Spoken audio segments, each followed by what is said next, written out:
Cuanto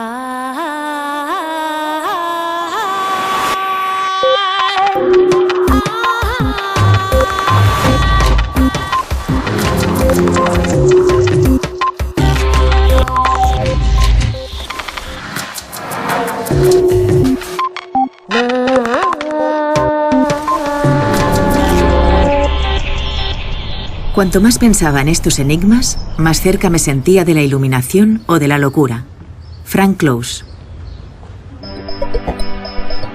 El espacio entre las estrellas y entre las galaxias, y el que existe entre el núcleo de un átomo y sus electrones, está vacío aparentemente. Pero, ¿qué es el vacío? ¿Es un espacio en el que no hay absolutamente nada? Mientras se recupera de su fractura de tibia y peroné, Punset charla mediante videoconferencia con Frank Close, profesor de física de la Universidad de Oxford, para saber qué es la nada y el vacío. Además, en su sección, Elsa Punset nos explica cómo nos arreglamos para intentar comprender el universo con nuestros sentidos limitados y se pregunta qué podemos hacer para que el cerebro sea un poco más ágil y astuto.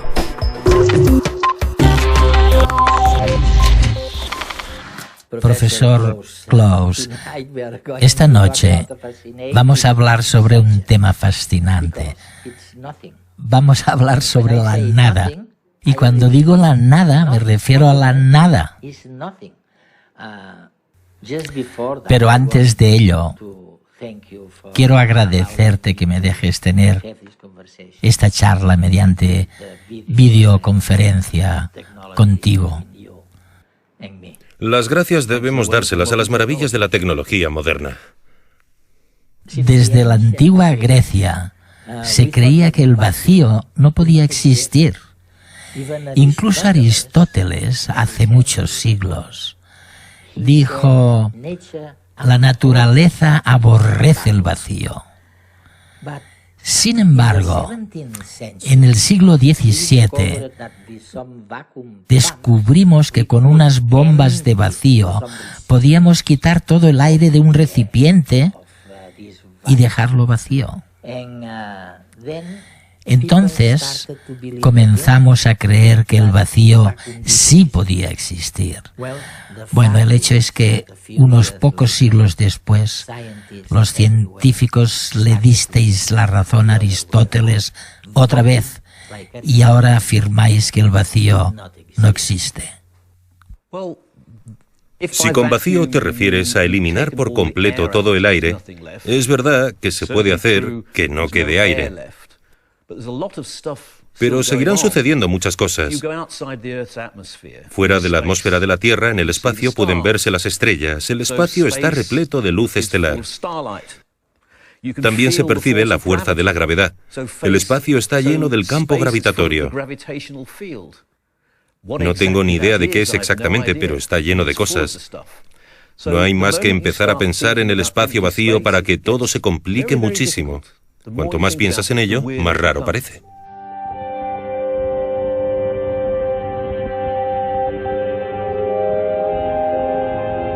Los científicos han aprendido muchas cosas sobre el universo, pero todavía hay algunas cuestiones que solo los filósofos se atreven a contestar. Una de estas preguntas es: ¿existe la nada? Este cuarto, por ejemplo, no está vacío. Pero si quitáramos todos los muebles, seguiría lleno de aire. Si el cuarto estuviera sellado herméticamente, podríamos quitar todo el aire con unas bombas especiales. Ya no tendríamos átomos dentro de este espacio. No habría materia. Pero seguiría sin estar vacío. La gravedad.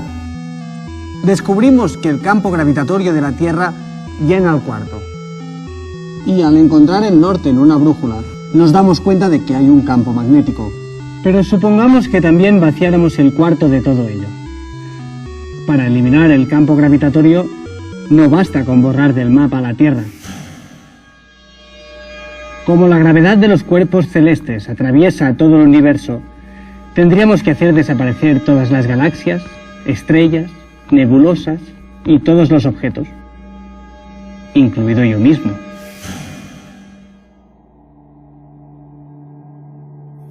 ¿Qué pasaría entonces? ¿Tendríamos un lugar realmente vacío? ¿Una especie de matriz espacial? ¿Un lugar donde realmente no hay nada? ¿O sería esto la nada? Incluso sin que hubiese nadie presente para hacerse estas preguntas.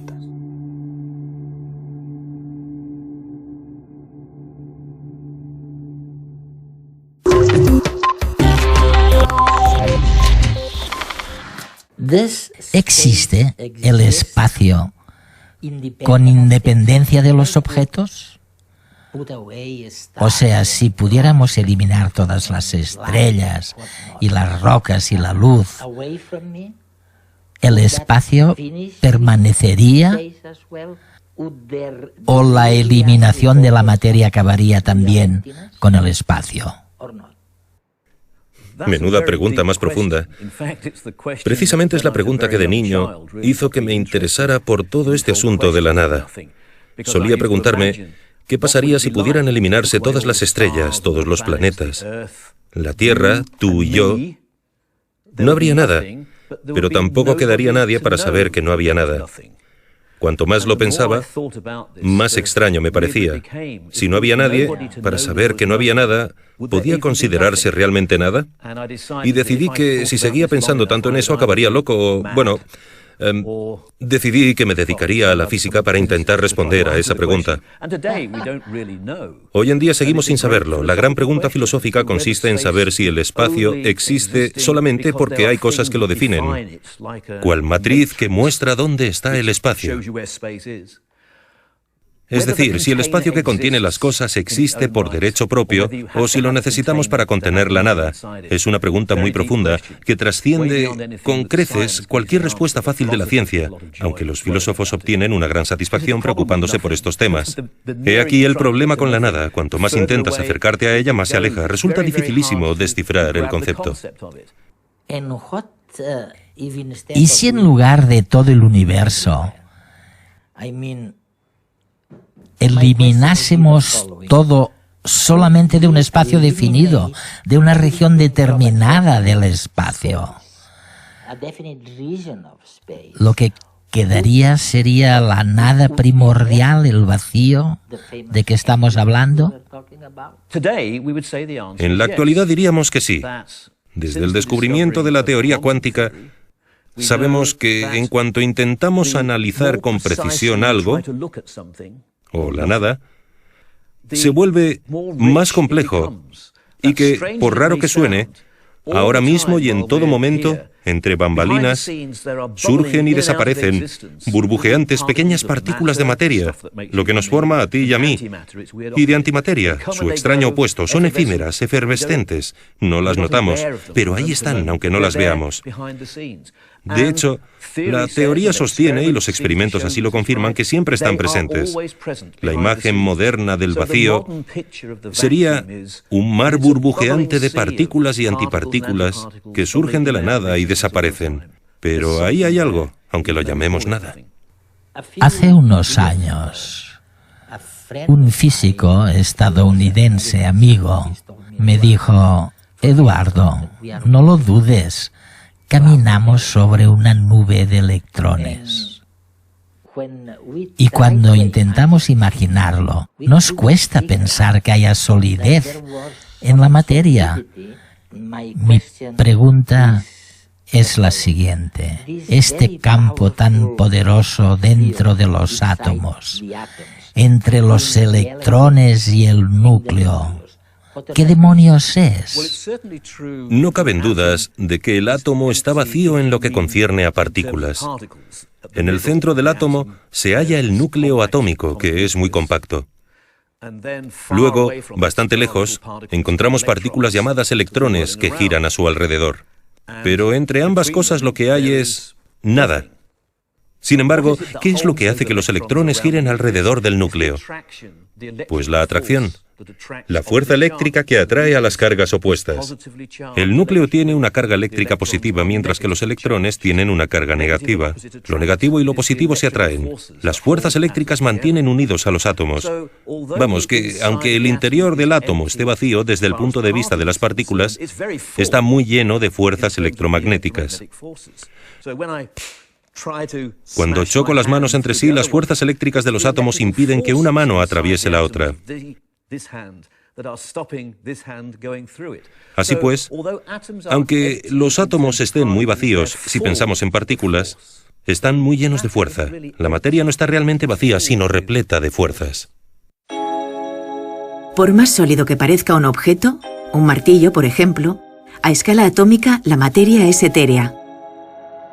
En realidad, las partículas de las que están hechos los átomos ocupan un espacio completamente desdeñable. El átomo es, prácticamente, un espacio vacío. Mira el punto al final de esta oración.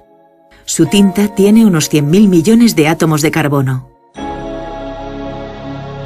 Si quisiéramos ver algunos de estos átomos a simple vista, tendríamos que agrandar el punto hasta que midiese unos 100 metros de diámetro. Esto nos muestra lo pequeños que son los átomos. Pero si quisiéramos ver el núcleo atómico, compuesto por protones y neutrones, tendríamos que seguir aumentando el tamaño del punto hasta que midiera 10.000 kilómetros. Un protón o un neutrón ocupan apenas la 10.000ª parte del átomo. Y si ampliáramos el punto 25 veces la órbita de la Luna alrededor de la Tierra, veríamos los quarks, unas partículas de las que están hechos los protones y neutrones. Las partículas que componen el átomo son tan pequeñas que el mismo átomo parece vacío. ¿Por qué es sólida la materia entonces si los átomos están casi vacíos? En realidad, el espacio dentro del átomo está lleno de un campo electromagnético poderosísimo. Este campo mantiene los electrones unidos al núcleo atómico e impide que los átomos se atraviesen entre ellos. Sin este campo magnético, no existirían las caricias ni los golpes, y el universo sería tan insustancial como la nada.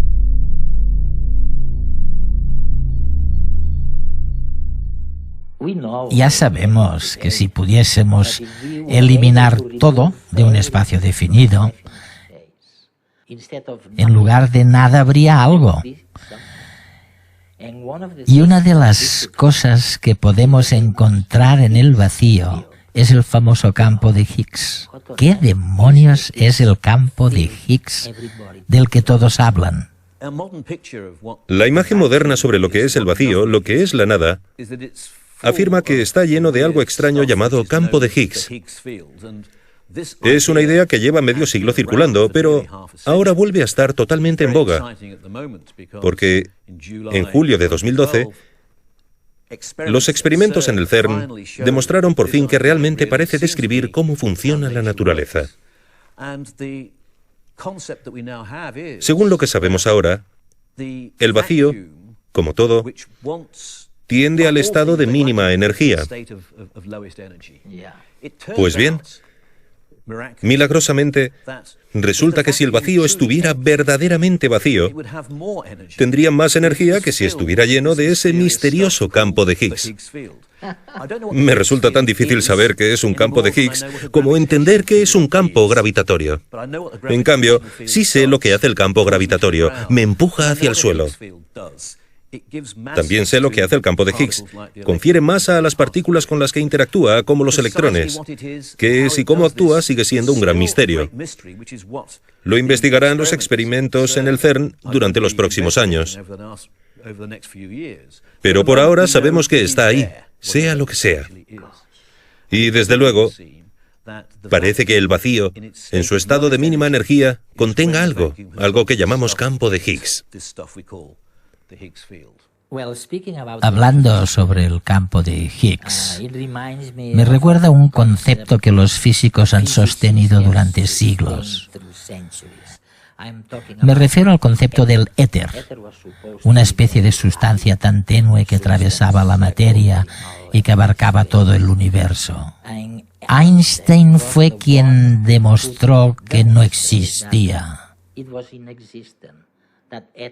El campo de Higgs no es, de alguna manera, el retorno del famoso éter. Sí, muy buena pregunta, Edward. Es normal preguntarse si hablar del campo de Higgs, presente en todo el espacio, según la concepción moderna, no es más que volver a la idea del éter. Einstein descartó el éter hace 100 años, pero ¿no lo habremos reinventado? Pues en cierto modo sí. Pero es una forma muy profunda del éter, y tal vez deberíamos empezar por comprender realmente qué es lo que descartó Einstein. En el siglo XIX, la imagen generalizada era que el espacio estaba lleno de una sustancia que definía, en un sentido absoluto, el estado de reposo, y que nos movíamos a través de dicha sustancia. Einstein nos enseñó que el estado de reposo absoluto no existe. Todo se mueve de un modo relativo respecto a todo lo demás, y se descartó el éter en ese sentido. No existe ninguna sustancia que defina el estado absoluto de reposo. Pero sí que tenemos algo ahí. Creemos que ese algo es el campo de Higgs. Es un éter muy profundo que acata todas las reglas de la teoría de la relatividad. En cierto sentido, ni siquiera nos percatamos de que está ahí, salvo por una de sus consecuencias, cuyo efecto resulta profundamente importante. Cuando las partículas fundamentales lo atraviesan, sienten su presencia, lo cual se manifiesta del siguiente modo. El electrón adquiere lo que denominamos masa. Que el electrón tenga masa es lo que acaba provocando que los átomos tengan estructura y tamaño. Por ende, el hecho de que existan estructuras en el universo constituye la prueba de la presencia de masa que, a su vez, constituye la prueba de la presencia de esta especie de éter subyacente que resulta tan extraño y que ahora denominamos campo de Higgs.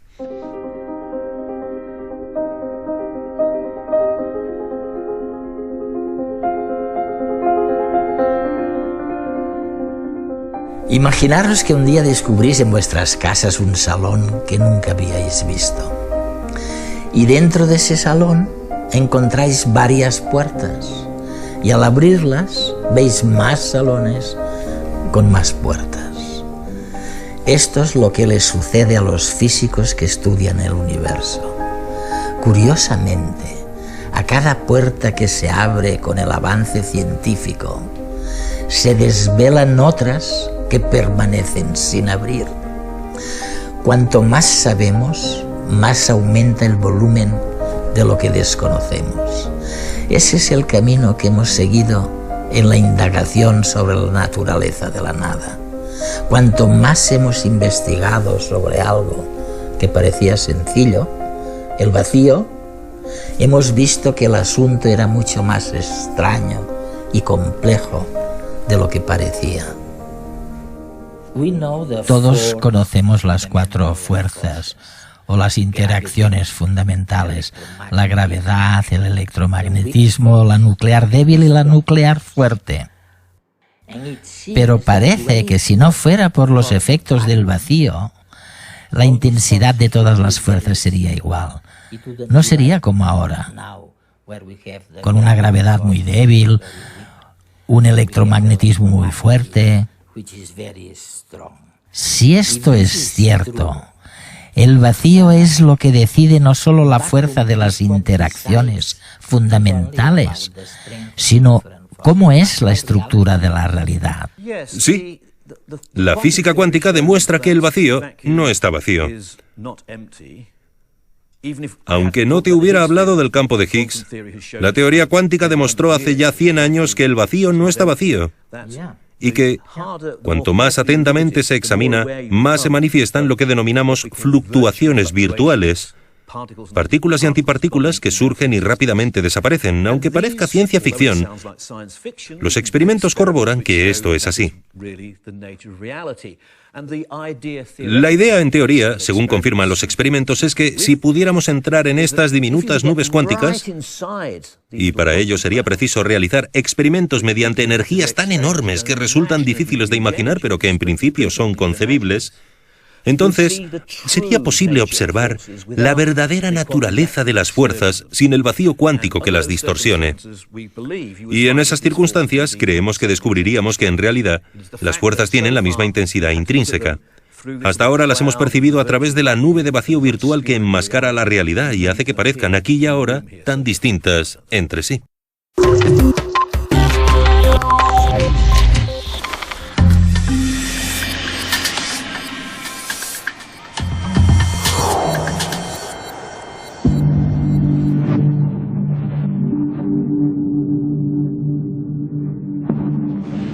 Los humanos nos preguntamos una y otra vez sobre el vacío, sobre el alma, sobre el amor y la vida. Y para encontrar respuestas a estas grandes preguntas dependemos de nuestro cerebro, que es como una pequeña caja negra a la que le llega información a través de 5 ventanas. Nuestros 5 sentidos. Todos los seres vivos, para comprender lo que nos rodea, dependemos de nuestros sentidos.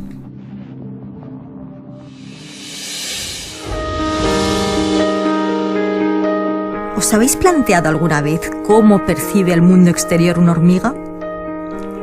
Una hormiga no ve bien. Si está muy cerca de otra, podrá verla, pero a un humano no podrá verlo. ¿Por qué? Porque está a una escala demasiado grande. Para una hormiga, un humano a una pequeña distancia simplemente no existe. Y es que todos los seres vivos, incluidos nosotros, comprendemos el mundo a la medida de nuestros sentidos.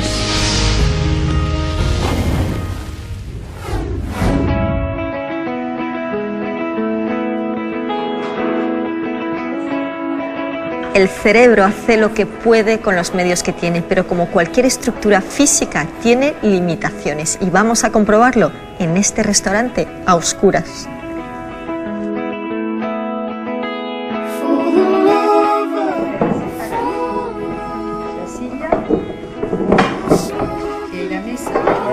A ver si hay vasos. Te estoy metiendo el codo en el plato, ¿no? Ya he metido la mano en algo mojado. Berenjena. De limón, ¿no? Un poco sí, sí. De limón. Hay cachofa. Ah, los rollitos esos son alcachofas. ¿En verdad que no hay cuchara? Sati me está robando mi vino. No. Sí. Ay, casi. Vaya. Nos acaba de complicar la noche. ¿Qué lleva este vasito? Galletas. ¿Galletas? ¿Solo galletas? No, algo más. ¿Y algo más? No sabemos distinguir qué es. Era una crema de calabaza. Anda, haremos esto. Mira. Mira qué bien. Si cerramos los ojos, nos será muy difícil distinguir si bebemos vino blanco o tinto, si comemos carne o pescado. Nos está faltando un sentido al que estamos acostumbrados para comprender la realidad. Y es que el cerebro interpreta la realidad en función de la información que le llega y ahí decide qué es más importante. Por ejemplo, los bordes de los objetos van a tener más importancia que el interior y las esquinas van a tener más importancia que las líneas rectas. ¿Por qué? Porque contienen más información. Y si hay alguna información que no le llega al cerebro, como en este caso, la rellena, imaginando lo que podría haber ahí fuera. Esta capacidad del cerebro para inventar la realidad o para redondearla es un atajo que nos hace más fácil la vida diaria. Pero también puede engañarnos. Hay cientos de ejemplos de cómo nos engaña el cerebro. Son las ilusiones perceptivas, entre ellas las que afectan a la vista, es decir, las ilusiones ópticas. Quizás hayáis oído hablar de las tuercas imposibles de Jerry Andrews o los sorprendentes trucos de magia de Richard Wiseman que juegan con esa capacidad que tenemos de ver solo lo que queremos ver.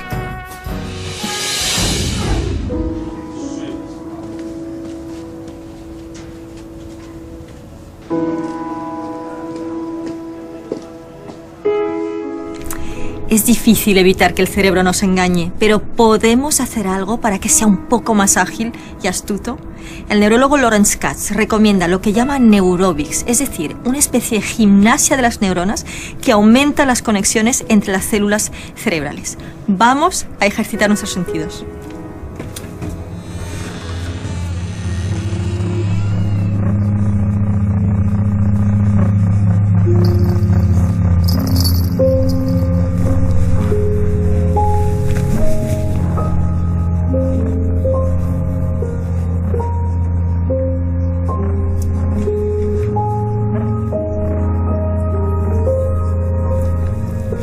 De entrada podemos explorar la riqueza de nuestros sentidos. ¿Hasta dónde quieres llegar?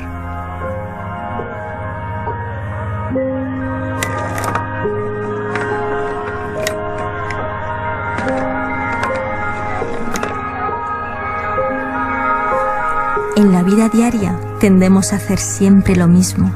Para crear nuevos caminos neuronales, para estar más abierto a la realidad, estira tus neuronas, sorpréndelas, sácalas de su rutina.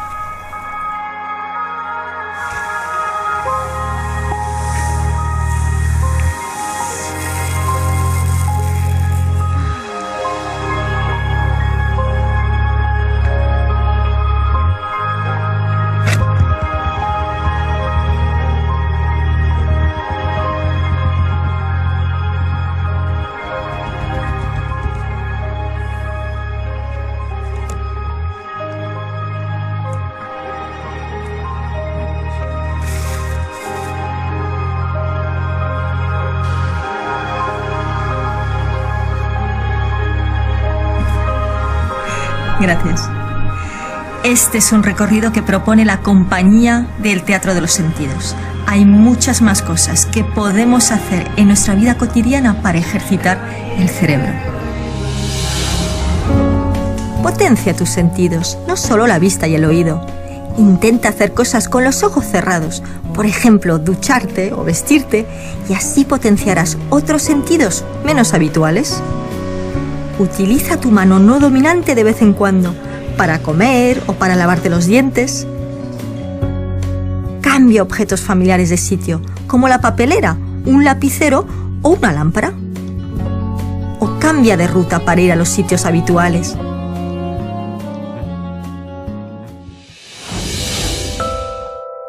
Y es que vivimos en un sueño que fabricamos a nuestra medida.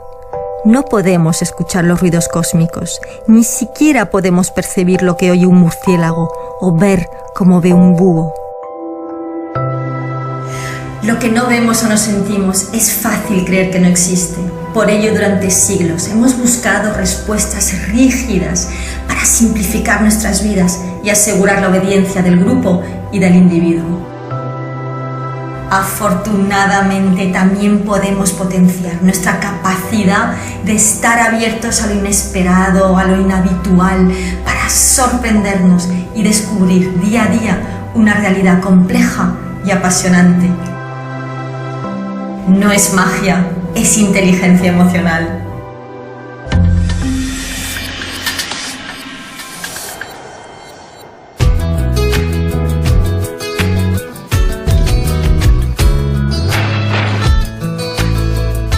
¿Por qué la luna parece más grande cuando está en el horizonte?